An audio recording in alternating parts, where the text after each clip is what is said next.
5 kata, hanya 5. Dan wajah Dito wajah sombong, penuh kepuasan diri yang sudah saya tatap di seberang meja sarapan selama 15 tahun itu langsung memucat pasi.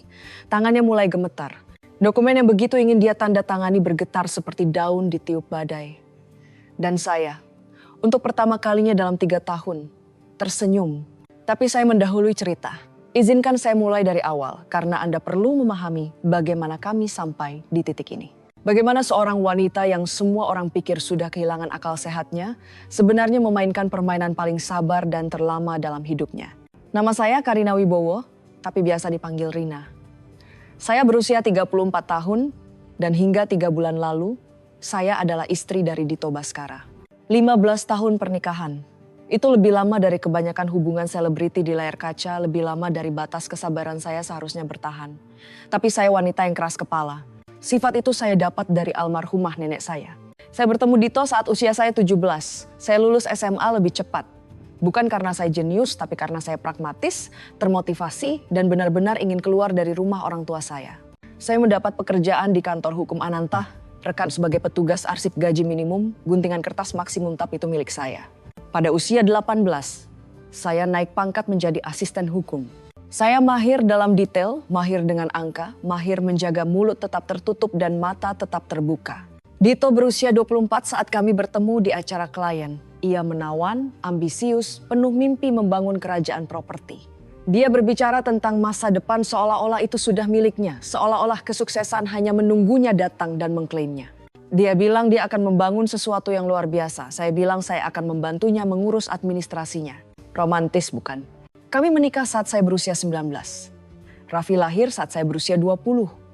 Saya tetap bekerja paruh waktu di kantor hukum sambil membesarkan Raffi, membangun dana pensiun saya, menabung setiap rupiah sisa. Nenek saya selalu bilang, seorang wanita harus punya uangnya sendiri.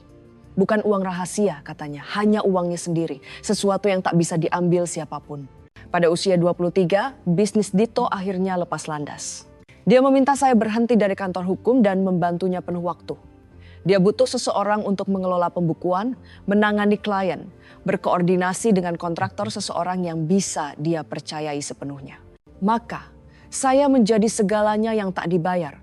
Akuntan, manajer kantor, penghubung klien, desainer interior untuk rumah contoh, koordinator pemasaran, perencana acara. Saya melakukan semua itu sambil membesarkan Raffi, mengelola rumah tangga, dan entah bagaimana memastikan semua orang terurus dan cukup bahagia.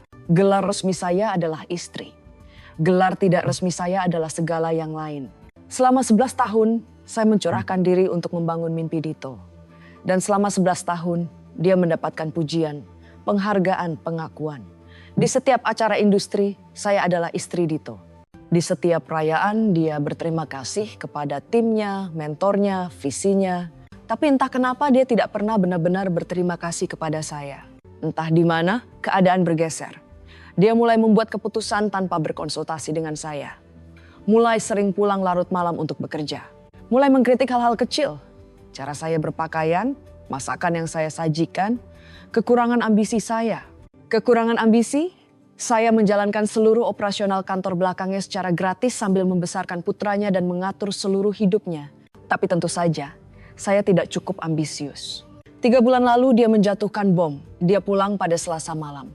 Saya sedang menyiapkan makan malam favoritnya karena rupanya saya menikmati upaya yang tidak dihargai. Dia mendudukkan saya di meja dapur dengan ekspresi wajah itu. Bukan sedih, bukan minta maaf, hanya seperti berbisnis. Aku ingin bercerai katanya. Dan kemudian, aku ingin rumah, mobil, bisnis, semuanya. Kau bisa mengambil Raffi. Dia mengucapkannya seolah memesan dari menu. Saya ambil asetnya, anaknya tidak usah. Terima kasih. Mengambil Raffi seolah-olah putra kami yang berusia 15 tahun adalah sisa makanan atau ketidaknyamanan yang dengan murah hati diizinkan tinggal bersama saya. Saya hanya menatapnya.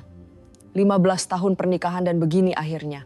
Di meja dapur kami di antara tempat garam dan piring mentega, seolah saya hanyalah barang lain yang dia buang. Apa yang tidak saya ketahui saat itu, apa yang baru saya ketahui belakangan, adalah bahwa Dito sudah merencanakan ini selama berbulan-bulan. Dia sudah punya pengacara, Pak Haris, mahal dan berpengalaman. Dia sudah membangun strategi keluarnya saat saya masih menyiapkan makanan dan menjadwalkan janji dokter giginya. Saya dibutakan oleh pria yang saya percayai segalanya. Keesokan harinya, ibunya muncul. Ibu Mira Baskara, wanita yang memperlakukan saya seperti pembantu selama 15 tahun, tiba dengan rambutnya yang tertata sempurna dan wajah simpati yang sudah terlatih. Dia menepuk tangan saya dan memberitahu saya bahwa saya seharusnya berusaha lebih keras untuk membuatnya bahagia. Laki-laki punya kebutuhan, nak, katanya, seolah menjelaskan sesuatu yang rumit kepada anak yang lamban. Nasihat Ibu Mira tentang pernikahan selalu menarik, mengingat suaminya menghabiskan 7 hari seminggu di lapangan golf, khususnya untuk menghindari berada di ruangan yang sama dengannya. Tapi tentu saja, saya yang bermasalah. Minggu pertama itu terasa buram. Dito memindahkan saya ke kamar tamu. Dia menyusun dokumen, mengajukan proposal penyelesaian, menetapkan garis waktu. Semuanya bergerak begitu cepat dan saya merasa tenggelam. Semua orang melihat seorang wanita yang dunianya baru saja runtuh.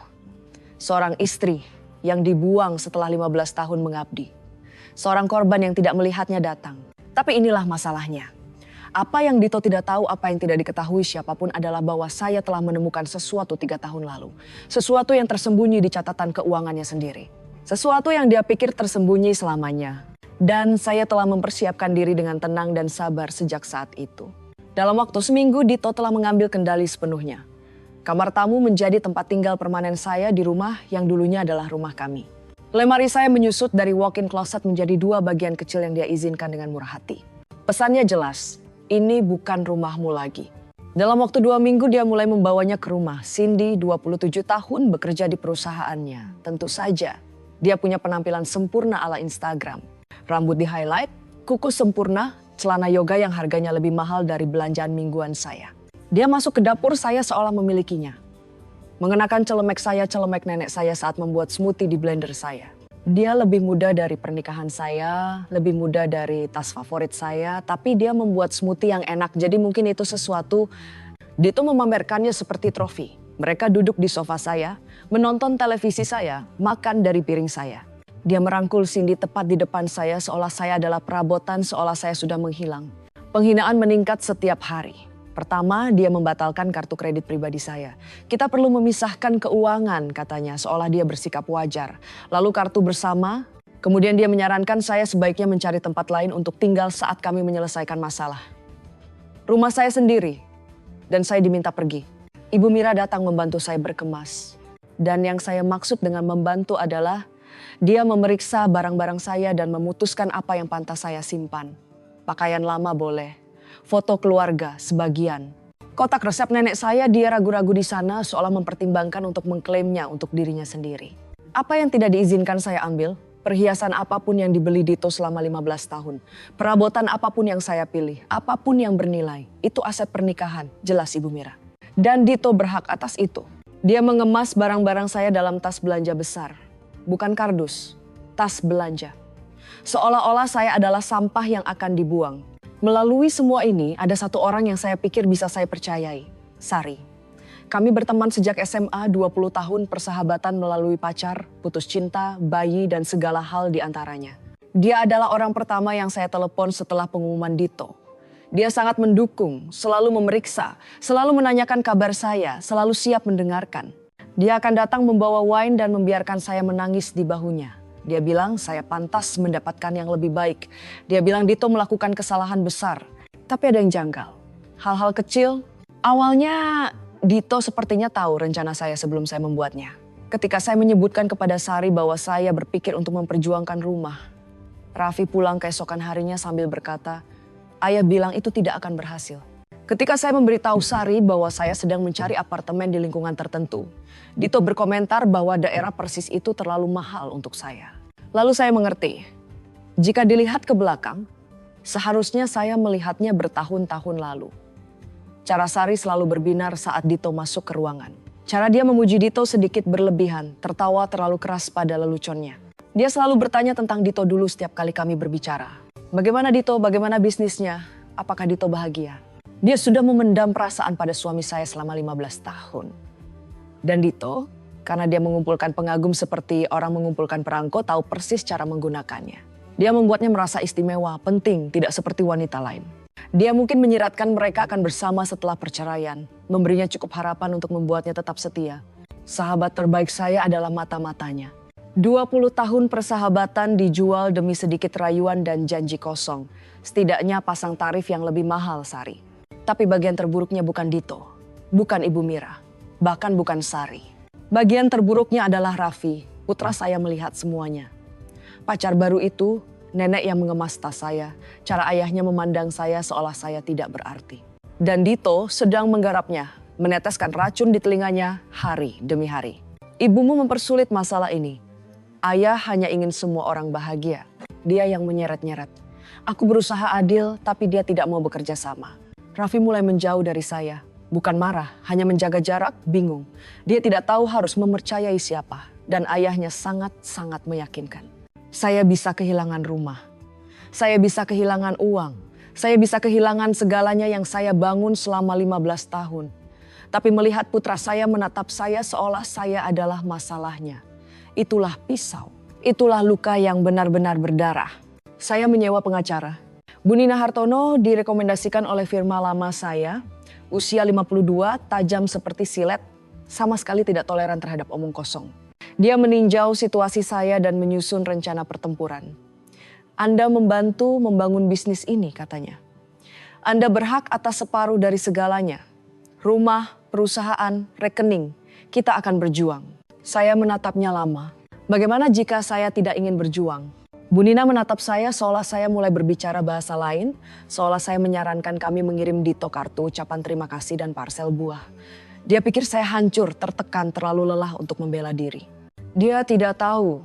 Saya pindah ke apartemen kecil bersama Raffi. 2 kamar tidur, 1 kamar mandi, dapur seukuran bekas pantry lama saya, separuh kotak-kotak kami bahkan tidak muat.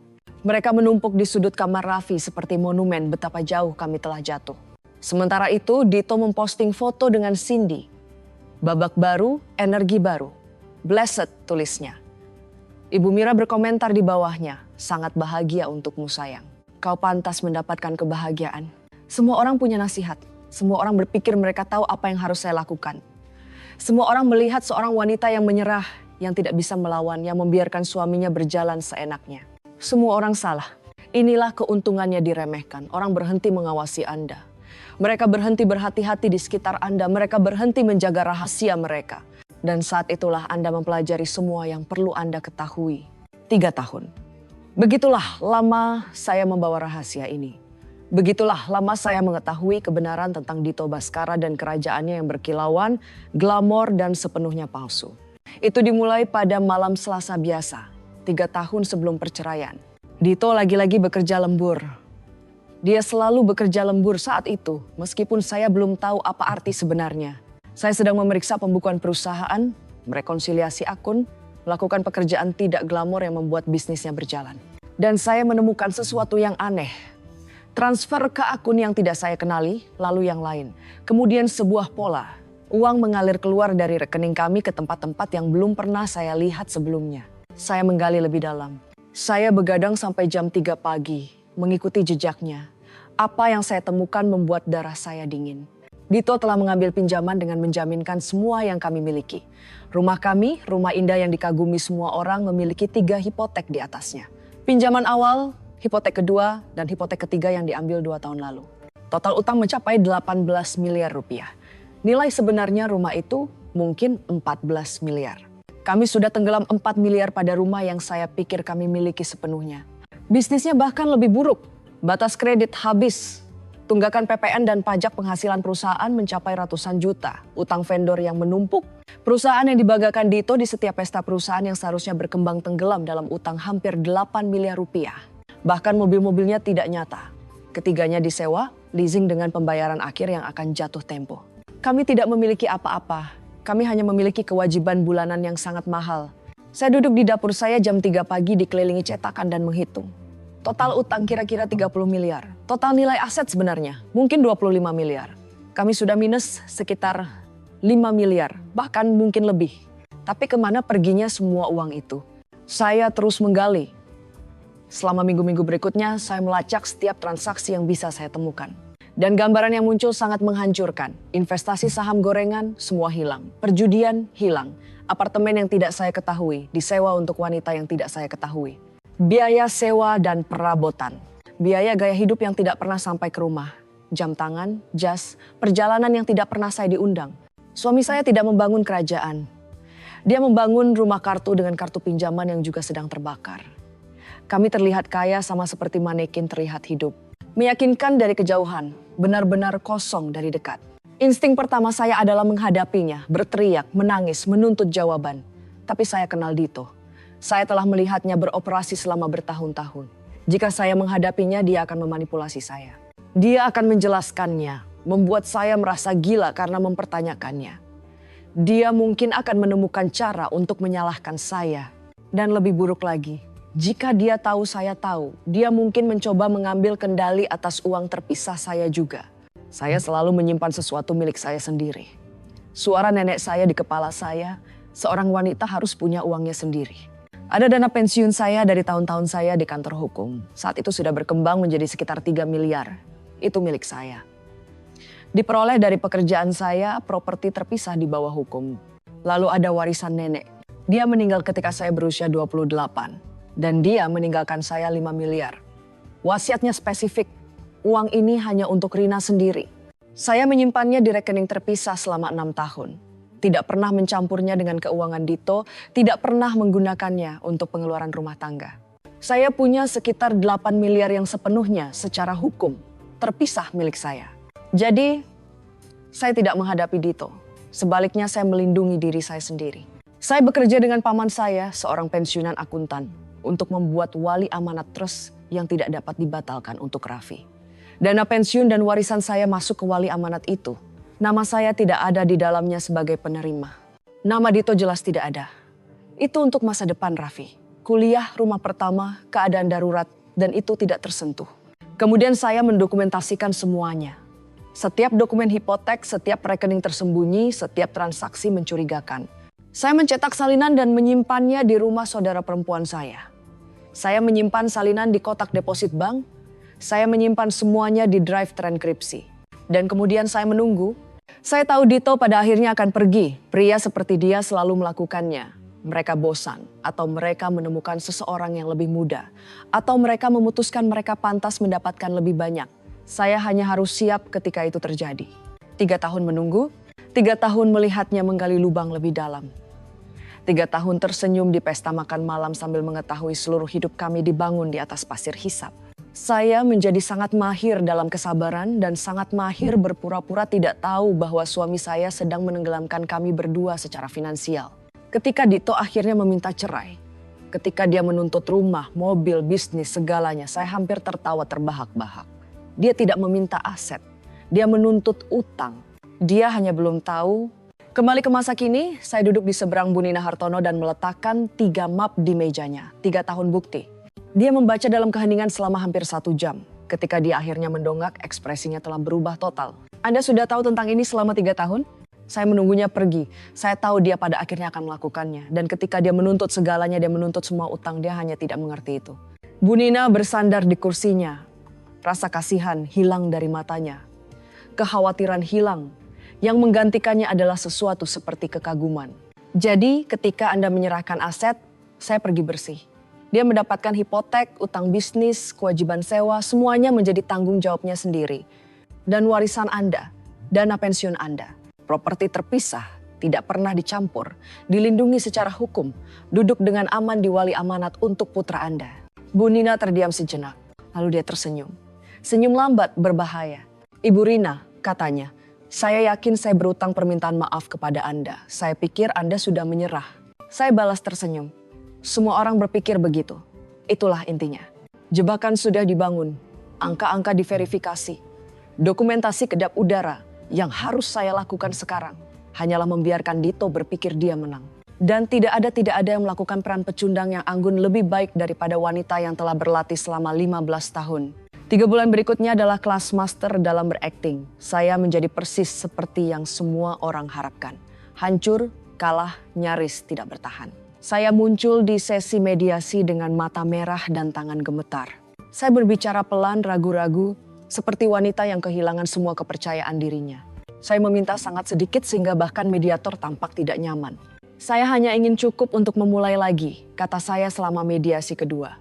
Saya tidak mencoba mempersulit. Saya tahu bisnis itu adalah karya hidupnya. Saya tahu rumah itu berarti segalanya baginya. Saya tidak ingin merobek keluarga kami lebih dari yang sudah ada. Saya meminta penyelesaian 500 juta tunai, barang-barang pribadi saya, dan hak asuh bersama Raffi. Hanya itu, Dito langsung setuju. Dia mungkin berharap saya akan memperjuangkan setengah dari segalanya.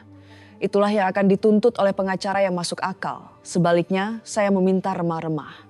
Dia menatap saya di seberang meja mediasi dengan sesuatu yang hampir seperti rasa kasihan. Seolah saya adalah hewan terluka yang dia matikan penderitaannya dengan murah hati. Saya pantas mendapatkan Oscar untuk penampilan itu. Setiap minggu berlalu, kesombongan Dito tumbuh.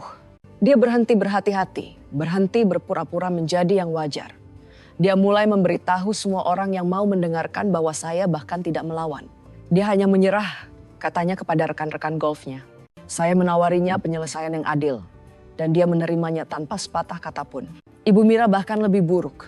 Dia menyombongkan diri di kelompok arisannya, di kelompok gerejanya, di setiap pertemuan sosial yang dia hadiri. Dito mempertahankan segalanya. Wanita itu tidak mendapatkan sepeser pun. Saya selalu tahu dia tidak cukup kuat untuk putra saya. Untuk merayakan kemenangan yang akan datang, Dito membelikan dirinya jam tangan baru Rolex seharga 150 juta rupiah. Saya tahu karena saya melihat tagihan di rekening bisnis. Dia masih menggunakan uang perusahaan untuk pengeluaran pribadi. Masih menggali lubang itu lebih dalam. Dia memakainya ke sesi mediasi kami berikutnya, memastikan saya menyadarinya. Dia juga membawa Cindy makan malam di restoran mewah La Maison, restoran Prancis tempat kami merayakan ulang tahun pernikahan ke-10 kami. Dia memposting foto di media sosial, hidup itu indah saat bersama orang yang tepat, tulisnya. Orang yang tepat. Dia maksud orang yang belum tahu tentang utangnya. Sementara itu Cindy mulai mendekorasi ulang rumah saya. Perabotan baru di ruang tamu, seni baru di dinding. Dia bahkan mengecat dapur saya abu-abu. Dia mengecatnya abu-abu. Saya menghabiskan 3 minggu memilih warna hijau sage itu. 3 minggu sampel cat dan tes pencahayaan. Dan dia mengecatnya dengan abu-abu murah seolah itu tidak berarti apa-apa. Sari terus menelepon, mencari informasi dengan kedok persahabatan. Saya bermain dengan sempurna. Bagaimana kamu bertahan? Tanyanya. Suaranya dipenuhi kekhawatiran palsu.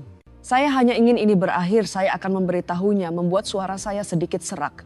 Saya tidak bisa melawan lagi. Saya tidak punya energi. Dalam beberapa jam, Dito akan tahu. Saya praktis bisa melihat dia santai, semakin menurunkan penjagaannya. Sari pikir dia mempermainkan saya. Dia sebenarnya hanya menjadi layanan pesan antar. Tapi sementara orang dewasa memainkan permainan mereka, Raffi sedang mengawasi. Dan putra saya yang cerdas, jeli dan luar biasa mulai memperhatikan hal-hal yang tidak masuk akal. Dia melihat jam tangan baru ayahnya yang seharga 150 juta. Tetapi mendengar Dito mengatakan mereka tidak mampu membayar karya wisata sekolah keluar kota. Dia melihat tas belanja Cindy menumpuk di foyer, tetapi mendengar Dito mengeluh uang sedang sulit. Dia melihat ketidaksesuaian antara gaya hidup yang diproyeksikan ayahnya dan alasan yang terus dia buat. Suatu malam Raffi datang ke apartemen kecil saya dan duduk di meja dapur bekas saya. Dia menatap saya dengan mata serius, sangat mirip ayahnya. Tetapi dengan sesuatu yang telah lama hilang dari Dito, kejujuran. Mama, katanya pelan. Apakah ayah benar-benar kaya? Saya menatap putra saya lama. Menurutmu? Dia diam mencerna. Aku pikir ada yang tidak beres. Aku pikir dia berpura-pura. Saya meraih seberang meja dan meremas tangannya. Percayalah padaku, tunggu sebentar lagi. Anak saya yang berusia 15 tahun mengetahui ada yang salah sebelum 2 pengacara dan seorang akuntan bersertifikat melakukannya. Di balik layar, Bu Nina sedang mempersiapkan strategi hukum kami dengan presisi bedah. Perjanjian perceraian utama menyatakan dengan jelas bahwa saya melepaskan semua klaim atas properti perkawinan. Rumah, bisnis, kendaraan, semuanya akan diserahkan kepada Dito. Sebagai gantinya, saya akan menerima penyelesaian tunai sederhana saya dan pergi. Tetapi terlampir pada perjanjian itu adalah lampiran pengungkapan kewajiban liability disclosure statement yang terperinci. Setiap utang, setiap hipotek, setiap pinjaman, setiap kewajiban yang terikat pada aset-aset itu.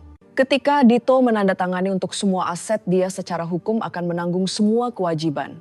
Hipotek akan menjadi tanggung jawabnya sendiri. Utang bisnis akan dialihkan sepenuhnya kepadanya. Kewajiban sewa pada mobil akan menjadi masalahnya sendiri. Semuanya ada di sana, hitam di atas putih. Legal, tepat, menghancurkan. Dokumen hukum itu seperti puisi, kata Bu Nina kepada saya. Puisi yang membosankan dan mahal yang bisa menghancurkan hidup seseorang. Jenis favorit saya. 2 minggu sebelum sidang terakhir, Pak Haris, pengacara Dito, menelpon Bu Nina dengan kekhawatiran.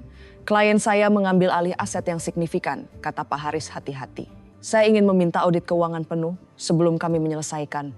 Hanya untuk memverifikasi semuanya. Bu Nina menjaga suaranya tetap netral. Tentu saja, kami akan memberikan dokumentasi apapun yang Anda butuhkan. Tetapi ketika Pak Haris menyampaikan ini kepada Dito, calon mantan suami saya langsung menolaknya. Tidak ada audit, kata Dito padanya, saya membangun perusahaan itu. Saya tahu persis nilainya. Saya tidak akan membayar akuntan untuk memberitahu saya apa yang sudah saya ketahui. Pak Haris menekan. Saya sangat menyarankan kita memverifikasi nilai aset sebelum Anda menandatangani. Ini penting. Tidak. Dito memotongnya. Cindy ingin ini selesai. Saya ingin ini selesai. Jangan ada penundaan lagi. Pak Haris telah berpraktik hukum selama lebih dari 30 tahun. Dia tahu kapan seorang klien akan membuat kesalahan. Dia juga tahu dia tidak bisa memaksa seseorang untuk menerima nasihatnya. Dia menyajikan Dito dengan surat pernyataan, dokumen yang mengakui bahwa Pak Haris telah merekomendasikan tinjauan keuangan independen dan bahwa Dito menolak melawan nasihat pengacara. Dito menandatanganinya tanpa membacanya, sama seperti dia akan menandatangani segala sesuatu yang lain tanpa membacanya. Jangan pernah meremehkan kekuatan pacar yang tidak sabar untuk membuat seorang pria melewatkan detail kecil. Cindy bernilai jutaan bagi saya dalam strategi hukum. Kamis pagi, jam 9 pagi. Dito masuk ke ruang sidang mengharapkan untuk mengumpulkan hadiahnya.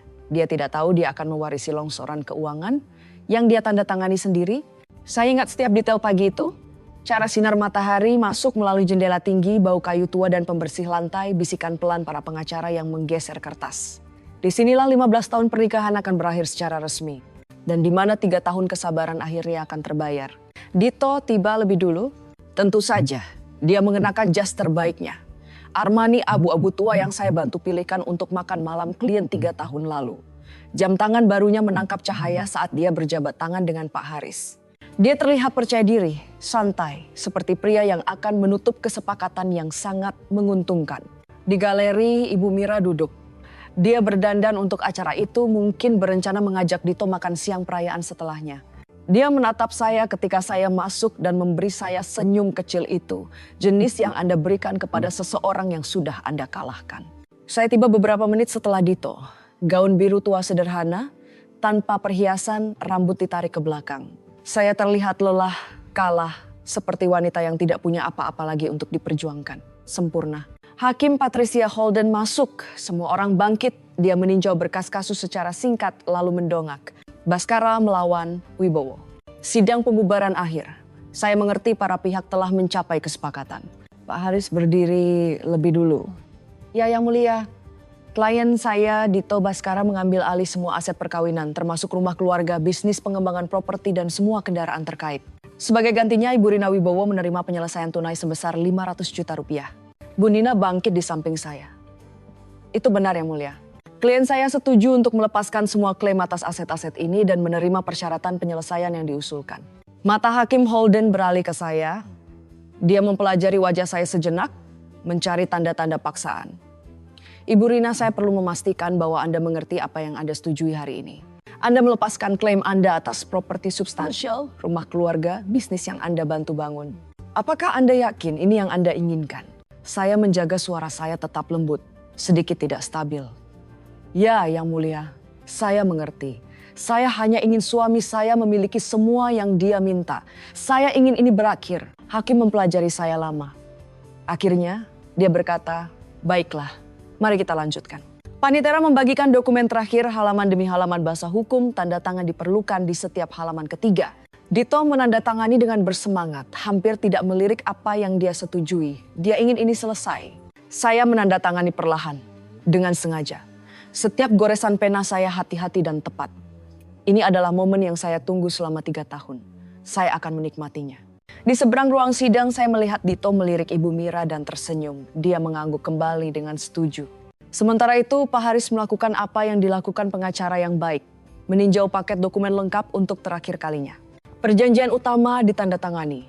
Jadwal aset ditandatangani. Persyaratan penyelesaian ditandatangani. Lalu dia mencapai lampiran. Lampiran pengungkapan kewajiban. Saya memperhatikan wajahnya saat dia membaca. Memperhatikan kebingungan berkelebat di wajahnya. Memperhatikannya membalik halaman ke belakang, lalu maju lagi seolah dia berharap salah baca. Dia tidak salah. Wajah Pak Haris memucat. Dia mencondongkan tubuh ke arah Dito, berusaha bersikap bijaksana. Pak, bisiknya, kita perlu bicara. Dito melambaikan tangannya, masih menikmati kemenangannya. Jangan sekarang, kita hampir selesai. Pak, suara Pak Haris lebih mendesak. Anda menanggung semua utang. Dito menoleh untuk melihatnya. Apa? Pengungkapan kewajiban, hipotek, pinjaman bisnis, semuanya ada di sini. Anda menanggung kewajiban pribadi untuk segalanya. Untuk pertama kalinya, Dito benar-benar melihat apa yang dia tanda tangani. Saya melihat matanya memindai angka-angka, melihat warna mengering dari wajahnya. Rumah 18 miliar terutang, nilai pasar 14 miliar, bisnis 8 miliar utang gabungan. Kendaraan, kewajiban sewa, kewajiban pribadi tambahan. Total utang sekitar 30 miliar. Nilai bersih dari semua yang baru saja dia klaim, minus 5 miliar. Dia tidak memenangkan lotre. Dia memenangkan tagihan untuk lotre itu. Dito berdiri tiba-tiba, kursinya bergeser. Ini tidak benar. Dia menatap saya, lalu hakim, lalu kembali ke kertas. Dia menyembunyikan ini dari saya. Ini penipuan. Suara Hakim Holden tajam. Bapak Dito, duduk. Angka-angka ini palsu. Dito bersikeras, suaranya meninggi.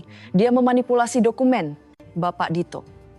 Nada hakim tidak meninggalkan ruang untuk perdebatan. Duduk. Dia duduk.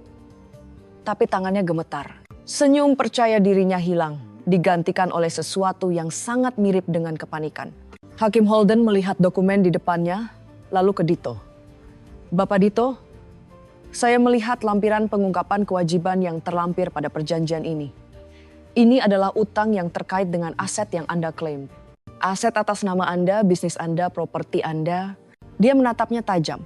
Apakah Anda memberitahu pengadilan ini bahwa Anda tidak mengetahui situasi keuangan Anda sendiri? Keheningan. Pak Haris berdeham. Yang mulia, saya harus mencatat bahwa saya menyarankan klien saya untuk melakukan tinjauan keuangan independen sebelum sidang ini. Dia menolak. Saya punya dokumentasi. Dia menunjukkan surat pernyataan itu yang ditandatangani Dito tanpa membaca, yang mengatakan dalam bahasa hukum yang jelas bahwa Pak Haris telah merekomendasikan audit penuh dan Dito telah menolak. Hakim Holden meninjaunya secara singkat. Jadi, Bapak Dito disarankan untuk memverifikasi angka-angka ini. Dia memilih untuk tidak melakukannya. Dia menandatangani surat pernyataan yang mengakui pilihan itu. Dia menatap Dito. Apakah itu benar? Dito menatap surat pernyataan itu seolah-olah itu adalah ular yang baru saja menggigitnya. Saya tidak. Saya pikir, apakah itu tanda tangan Anda, Bapak Dito? Jeda panjang. Ya. Maka Anda menanggung risiko ini secara sukarela. Suara Hakim Holden datar. Anda memiliki kesempatan untuk menyelidiki. Anda memilih untuk tidak melakukannya. Perjanjian tetap berlaku. Dito menoleh ke saya, keputusasaan menembus ketenangannya. Kau tahu, suaranya pecah. Kau tahu tentang semua ini. Saya menatap matanya dengan tenang. Saya adalah akuntan Anda selama 11 tahun, Dito. Saya tahu tentang segalanya. Saya ingin menarik perjanjian itu, kata Dito. Kembali menoleh ke hakim. Saya tidak mengerti apa yang saya tanda tangani. Ini tidak adil. Hakim Holden menggelengkan kepalanya. Bapak Dito, Anda menandatangani dokumen di hadapan pengadilan ini yang menyatakan Anda mengerti dan menyetujui semua persyaratan. Anda diwakili oleh pengacara yang kompeten. Anda menolak tinjauan tambahan. Istri Anda tidak menyembunyikan apapun. Ini adalah utang Anda, hipotek Anda, kewajiban Anda. Dia berhenti. Perjanjian ini final. Palu diketuk. Ibu Rina, Anda mendapatkan penyelesaian Anda. Bapak Dito, Anda mendapatkan aset sesuai kesepakatan beserta semua kewajiban terkait. Pernikahan ini dibubarkan. Saya berdiri, merapikan gaun saya, mengambil tas saya. Lalu saya menatap Dito untuk terakhir kalinya. Dia merosot di kursinya, kertas-kertas berserakan di depannya, seluruh dunianya runtuh di sekelilingnya. Kau bilang kau menginginkan segalanya kecuali Raffi, kata saya pelan. Aku memberimu persis apa yang kau minta. Saya berjalan keluar dari ruang sidang tanpa menoleh ke belakang. Di lorong saya bisa mendengar suara Dito meninggi, berteriak pada Pak Haris, menuntut untuk tahu bagaimana ini terjadi, mengancam tuntutan hukum. Respons tenang Pak Haris.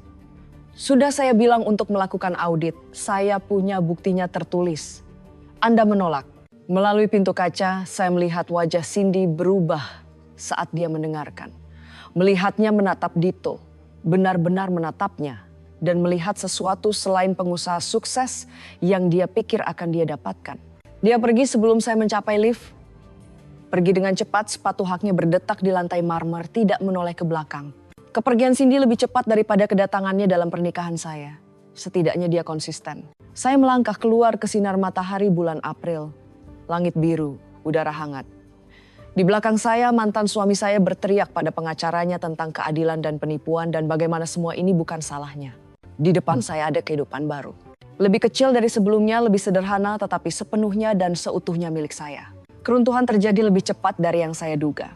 Dalam waktu 2 minggu, Cindy telah pindah dari rumah, mengemasi barang-barangnya di tengah malam, meninggalkan catatan yang mengatakan, ini bukan yang saya tanda tangani. Dapur abu-abu itu duduk kosong. Dalam sebulan, Dito mencoba menjual rumah. Tetapi ketika Anda berutang lebih dari nilai sesuatu, tidak ada pembeli, hanya bank yang menelepon tentang pembayaran yang terlewat dan makelar yang menyarankan short sale. Dalam 2 bulan, bisnis mulai gagal bayar. Vendor mengajukan tuntutan hukum, batas kredit dibekukan. Perusahaan yang dihabiskan Dito selama 15 tahun untuk membangun perusahaan yang saya habiskan 11 tahun untuk mendukung hancur menjadi debu. Dalam 3 bulan, Dito bertemu dengan pengacara kepailitan. Pria yang pernah menyombongkan kerajaannya kini menghitung aset mana yang bisa dia lindungi dari kreditur. Jawabannya hampir tidak ada. Putra kesayangan Ibu Mira menelepon anggota keluarga meminta pinjaman, muncul di rumah kerabat dengan alasan dan penjelasan. Tidak ada yang tahu tentang utang itu. Rina pasti menyembunyikannya entah bagaimana. Saya ditipu, tetapi dokumen menceritakan kisah yang berbeda. Hipotek atas namanya, pinjaman atas namanya, utang judi, kerugian kripto, apartemen rahasia, semua pilihannya, semua tanda tangannya. Saya dengar buletin Natal Ibu Mira tahun itu sangat singkat. Dito sedang menjajaki peluang baru. Ya, peluang dalam restrukturisasi utang. Konflik paralel menyelesaikan diri mereka sendiri dengan semacam simetri puitis. Sari menelepon saya sekitar seminggu setelah sidang. Suaranya bergetar.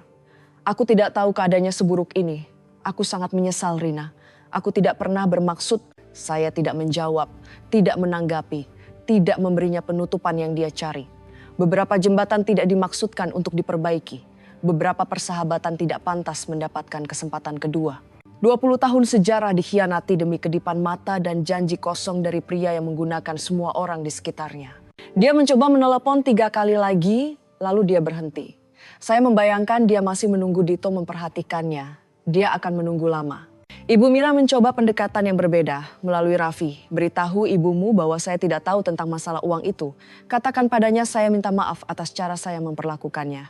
Katakan padanya saya ingin bicara. Raffi menatap neneknya, wanita yang mengemas barang-barang ibunya dalam tas belanja, yang menyebut ibunya tidak berharga, yang berpihak pada ayahnya tanpa pertanyaan, dan berkata, Mama sibuk membangun hidupnya. Dia tidak punya waktu untuk alasan. Ibu Mira menginginkan pengampunan. Saya menginginkan kedamaian. Tebak siapa di antara kami yang mendapatkan apa yang kami inginkan? Raffi, putra saya yang luar biasa, cerdas dan jeli. Dia akhirnya mengerti segalanya, bukan karena saya menjelaskannya, tetapi karena dia mengetahuinya sendiri. Dia melihat dokumen pengadilan. Dia mendengar alasan ayahnya. Dia melihat Cindy pergi, melihat Ibu Mira panik, melihat seluruh fasad runtuh. Suatu malam, sekitar sebulan setelah perceraian, dia duduk bersama saya di apartemen kecil saya, yang dengan dapur hijau sage, yang dengan perabotan bekas dan kotak-kotak yang akhirnya dibongkar. Mama menunggu 3 tahun, katanya pelan. Mama tahu selama ini dan Mama hanya menunggu. Saya ingin memastikan kamu terlindungi, saya memberitahunya. Apapun yang terjadi antara ayahmu dan saya perlu tahu kamu akan baik-baik saja, wali amanatnya. 8 miliar aman dan tidak tersentuh. Dia diam sejenak, lalu dia memeluk saya. Benar-benar memeluk saya. Jenis pelukan yang tidak saya dapatkan dari putra saya yang berusia 15 tahun selama berbulan-bulan. Jenis yang mengatakan aku mengerti. Jenis yang mengatakan aku bangga padamu. Anak laki-laki berusia 15 tahun biasanya tidak memeluk ibunya secara sukarela. Saya tahu saya telah melakukan sesuatu dengan benar. Penyelesaian 500 juta rupiah saya dialokasikan untuk memantapkan diri. Sewa bulan pertama, deposit keamanan, perabotan dasar, itu bukan kemewahan, tapi itu stabilitas. Wali amanat tetap di tempatnya. Masa depan Raffi, kuliah, mungkin rumah pertama suatu hari nanti. Jaring pengaman yang tidak bisa diambil siapapun darinya. Dan saya mendaftar di kursus desain interior di kampus komunitas. Mimpi yang saya tunda ketika saya berusia 23 untuk membantu Dito membangun kerajaannya, akhirnya saya membangun milik saya sendiri. Saya memulai dari kecil. Klien nyata pertama saya adalah seorang wanita bernama Sandra, 52 tahun, baru saja mengakhiri pernikahan 28 tahun. Dia berdiri di apartemen barunya yang kosong, tampak bingung ketika dia bertanya kepada saya, bagaimana cara memulai lagi? Saya memikirkannya sejenak. Satu ruangan pada satu waktu, satu warna pada satu waktu, satu hari pada satu waktu. Kami mengecat dapurnya dengan warna hijau sage. Dia menangis ketika melihatnya. Air mata bahagia, katanya. Warna awal yang baru. Sekitar 3 bulan setelah perceraian selesai, Dito muncul di apartemen saya. Saya hampir tidak mengenalinya. Dia kehilangan berat badan, bukan jenis yang sehat. Lingkaran hitam di bawah matanya. Jasnya kusut. Jam tangannya hilang. Dia tampak seperti pria yang baru saja melewati perang dan kalah. Dia berdiri di ambang pintu saya, dan sejenak saya hampir merasa kasihan padanya. Hampir. Aku tidak tahu ini seburuk ini, katanya. Suaranya serak. Aku membuat kesalahan, aku tahu itu sekarang. Tapi aku tidak bermaksud semua ini terjadi. Saya bersandar di kusen pintu dan menatapnya. Benar-benar menatapnya. Pria yang saya cintai hampir separuh hidup saya. Pria yang membuang saya seperti sampah. Pria yang kini tenggelam dalam konsekuensi pilihannya sendiri. Bisakah kita bicara? Tanyanya. Mungkin kita bisa mencari jalan keluar. Aku bisa. Aku tidak tahu. Mungkin kita bisa. Dia bahkan tidak bisa menyelesaikan kalimatnya. Tidak bisa memaksa dirinya untuk meminta apa yang sebenarnya dia inginkan. Bantuan saya. Setelah segalanya. Kau meminta segalanya kecuali Raffi, kata saya dengan tenang. Kau mendapatkan persis apa yang kau minta. Rina, aku mohon. Selamat tinggal, Dito. Saya menutup pintu. Dia berdiri di lorong selama 10 menit. Saya tahu karena saya mengintip melalui lubang intip sambil makan es krim. Pertunjukan terbaik yang pernah saya tonton. 5 bintang. Akan tonton lagi. Malam itu setelah Raffi tidur, saya duduk di ruang tamu kecil saya dan melihat foto nenek saya di rak. Kotak resep ada di sampingnya. Satu hal yang hampir diambil Ibu Mira. Satu hal yang paling penting. Nenek benar tentang segalanya, Nek, kata saya pelan. Simpan uangmu sendiri, ketahui nilaimu, dan jangan pernah biarkan siapapun membuatmu merasa kecil. Apartemen itu sunyi, kecil. Tidak seperti rumah yang saya tinggali selama 15 tahun. Tapi itu milik saya. Setiap warna cat, setiap perabotan, setiap keputusan, milik saya. Dan untuk pertama kalinya dalam waktu yang lebih lama dari yang bisa saya ingat, saya bebas.